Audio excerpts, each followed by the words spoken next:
Mark, did you eat my cake? I would have saved it. Oh, really? Yes, I would have saved it, but it would have been lonely in the fridge. Lonely? Very emotional cake. You ate it. If I had known this interrogation was coming, I would have prepared a better excuse. You would have slept on the couch. Worth it. So today we're talking about would've and would've been. If you've ever said, I would have gone, This episode is for you. we'll make it simple.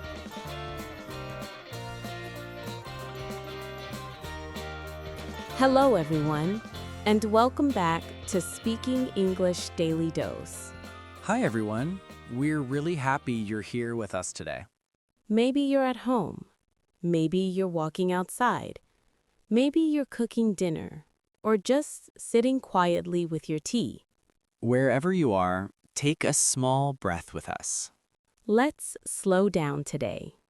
Yes, this episode is not fast. It's not stressful. It's just you, us, and real English. And if you're new here, welcome.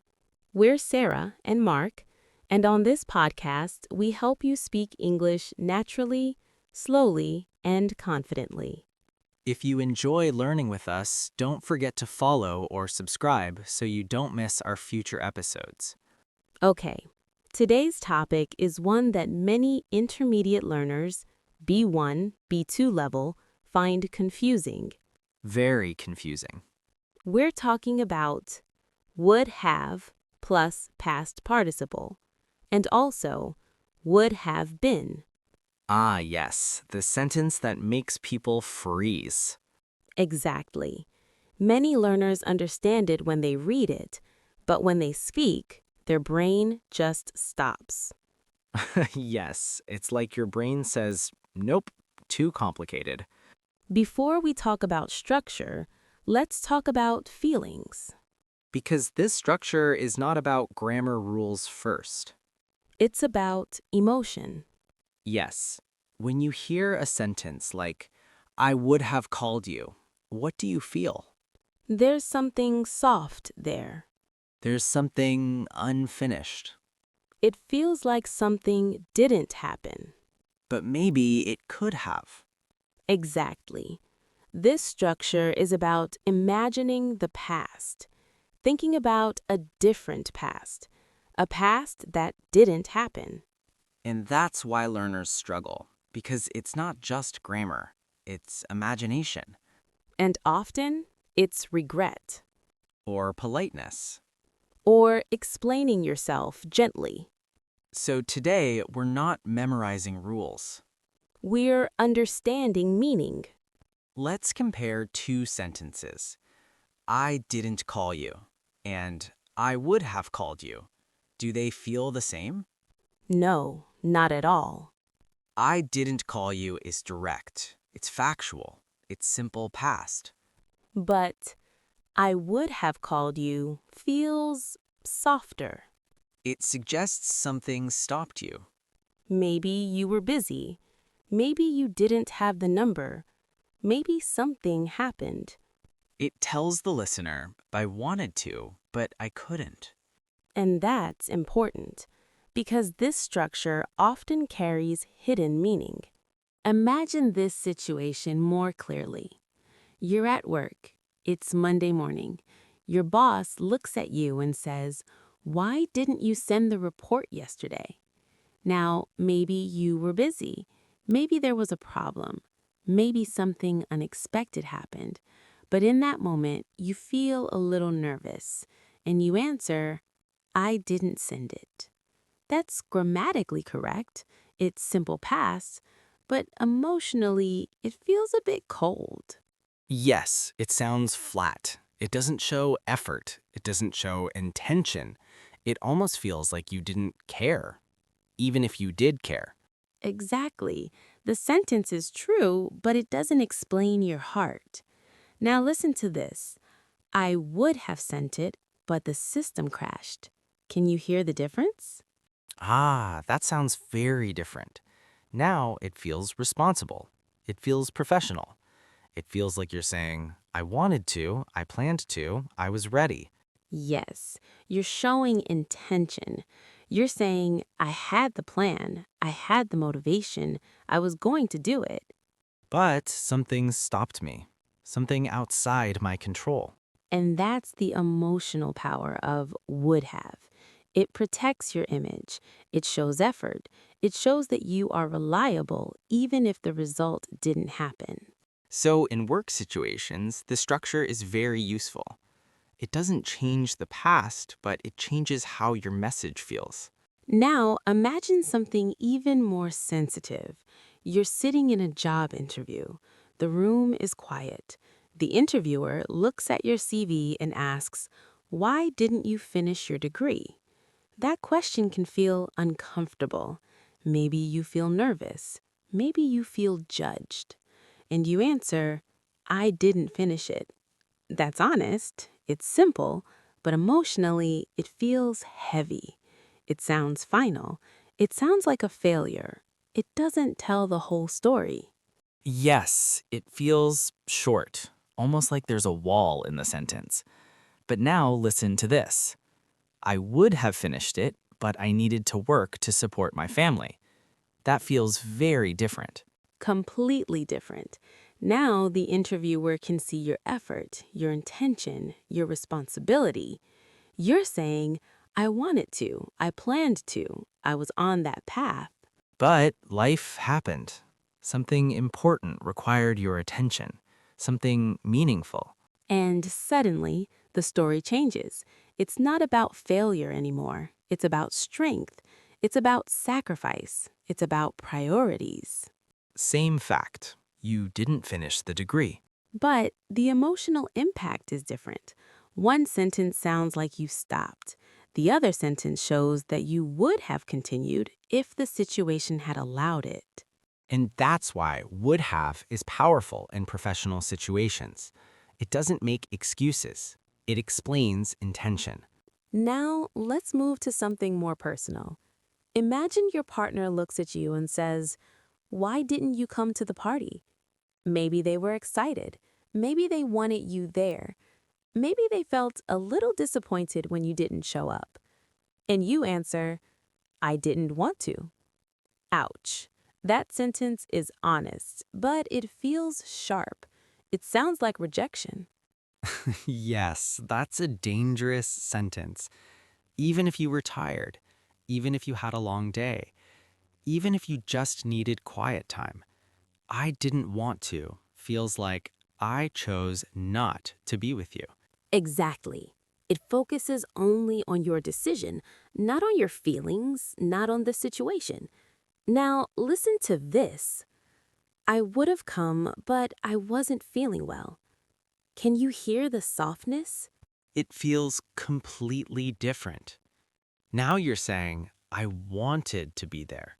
I would have joined you. But something stopped me. Something physical, something real. It shows care. It shows connection. It also removes blame. You're not rejecting the person. You're explaining the situation. And in relationships, that emotional difference matters a lot because language doesn't just communicate information, it communicates love. So would have becomes gentle. It protects feelings. Yes, it protects the relationship. Now let's talk about something deeper, regret. Imagine you say, I would have studied harder. Pause for a second. What does that feel like? It feels quiet. It feels like you're looking back at a moment in your life and seeing it differently now. Yes, it didn't happen. You didn't study harder. That part is finished. It's in the past.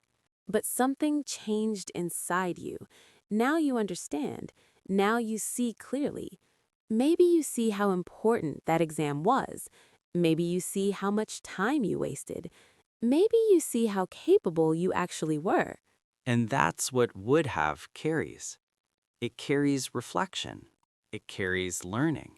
It's not just about the action, it's about awareness. When you say, I would have studied harder, you're not just talking about studying, you're talking about growth. Yes, it's a sentence full of maturity. It says, I understand now what I didn't understand then. And we use this structure for many missed opportunities. I would have applied for that job. I would have traveled more. I would have said yes.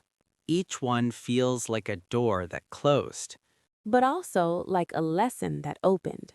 Okay, now gently, let's look at the structure. Don't worry, we're not turning this into a classroom. Just stay relaxed. It's actually simple. Would, have, past participle. That's it. 3 small pieces. Yes, think of it like building blocks. First, would, then have, then the third form of the verb. For example, would have gone, would have called, would have finished, would have tried. Say them slowly in your head. Would have gone, would have tried. It flows together when you say it calmly. And this is where many learners make a small mistake. Not would have go, not would have call. Your ear might not notice it at first, but native speakers hear it immediately. Yes, after have, we need the past participle. Gone, called, finished, tried. If it's irregular, use the third form. Go, went, gone. See, saw, seen. Take, took, taken. So you say, would have gone, would have seen, would have taken. And what about been? This is very common. Would have been happy, would have been easier, would have been better. Notice we don't say would have be. It's always been. And when you say it naturally, it often sounds like would have been, would have gone. But don't rush. First say it clearly. Would have been. Let your mouth get comfortable with it. Okay, let's gently talk about some common mistakes. Not to make you feel bad, just so you can notice them and fix them easily. One very common mistake is saying, I would have go. It sounds small, but it's not correct. We don't say go, we say I would have gone. Because after have, we always use the past participle. Yes, and this mistake happens because your brain is moving fast. You know the verb go, you know the past went, but in this structure, we need the third form, gone. So slow down. Would, have, gone. Another common mistake is using this structure for the future. For example, I would have go tomorrow. No, that doesn't work. Would have is about the past, an imaginary past. If you're talking about tomorrow, you need something else. You can say, I will go tomorrow, or maybe I would go tomorrow if I had time, but not would have for the future. Another mistake is using it without finishing the thought. For example, I would have helped, and then silence. The listener will think, why didn't you? Yes, it feels incomplete. Often we need the second part. I would have helped, but I didn't know. I would have helped, but I was busy. That second part explains the situation. Remember, this structure usually answers a question. Why didn't it happen? So give the reason gently. Now let's talk about something very real. Many learners freeze when they try to say this structure out loud. You start like this. I would have, and then your brain feels empty.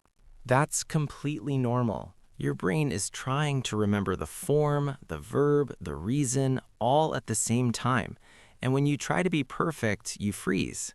So let's practice thinking slowly. Imagine you want to say, I would have called you, but I lost my phone. Don't say it fast. Say it step by step. I would have called you. Pause. Think about the reason. But I lost my phone. See, you can pause in the middle. Native speakers pause too. You don't need to be fast to sound natural. Sometimes learners think fluency means speed, but fluency really means comfort. So give yourself permission to think, I would have helped, but take your time.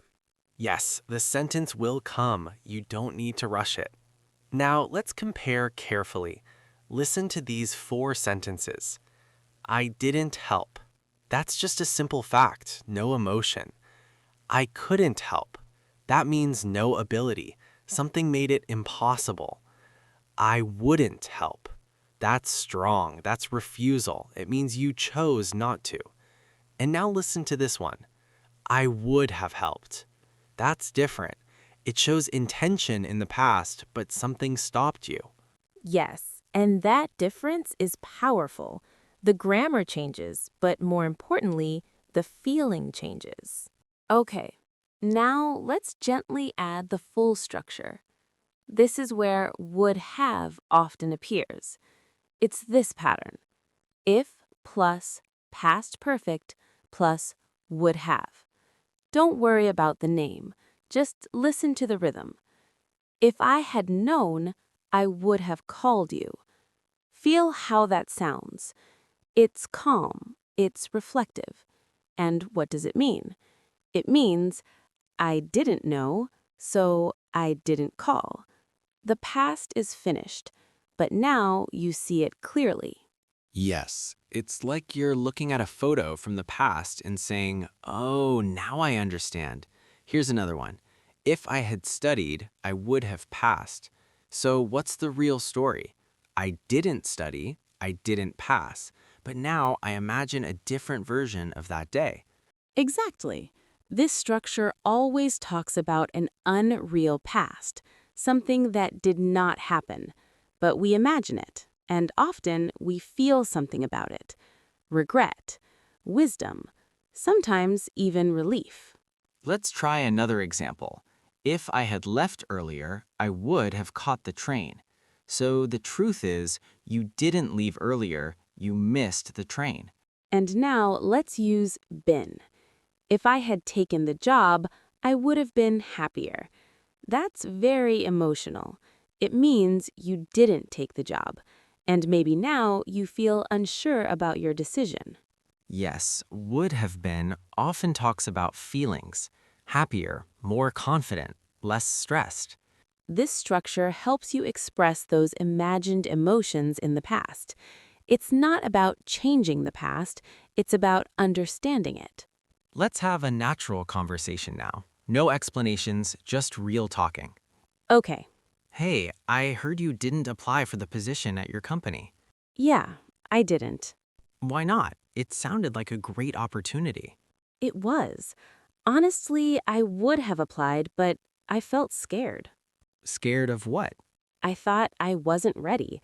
I kept thinking, what if I fail? That's very human. Yeah, and now I'm thinking, if I had believed in myself more, I would have tried. I understand that feeling. I really do. A few years ago, I would have done the same thing. Really?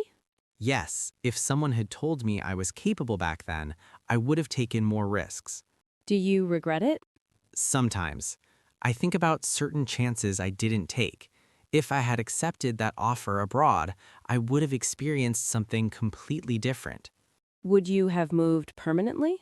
Maybe, or maybe I would have come back stronger. But I know one thing. If I had pushed myself more, I would have grown faster. That's interesting. I feel the same about moving abroad. If I had moved earlier in my 20s, I would have been more independent now. Maybe, but you also grew in other ways. True. And honestly, if I had taken that position without feeling ready, I might have been overwhelmed. That's possible too. See, when we use would have, we imagine different versions of our lives. Yes, different paths, different outcomes. But the present is real. The past is fixed. And maybe those missed opportunities taught us something. Exactly. If we hadn't made those choices, we wouldn't be who we are now. So maybe it's not just regret. Maybe it's reflection. I like that. Reflection. We can't change what happened. No. We can understand it better. And maybe next time we'll act differently. So today, remember, would have is not just grammar. It's emotion. It's regret. It's politeness. It's reflection. Try to notice it in movies, in interviews, in conversations. And most importantly, say it out loud. I would have called. I would have tried. I would have helped. Practice slowly. And don't rush. You're learning. That's already amazing. Thank you for spending your time with us today. We really appreciate you. This is Sarah, And Mark. and this was Speaking English Daily Dose.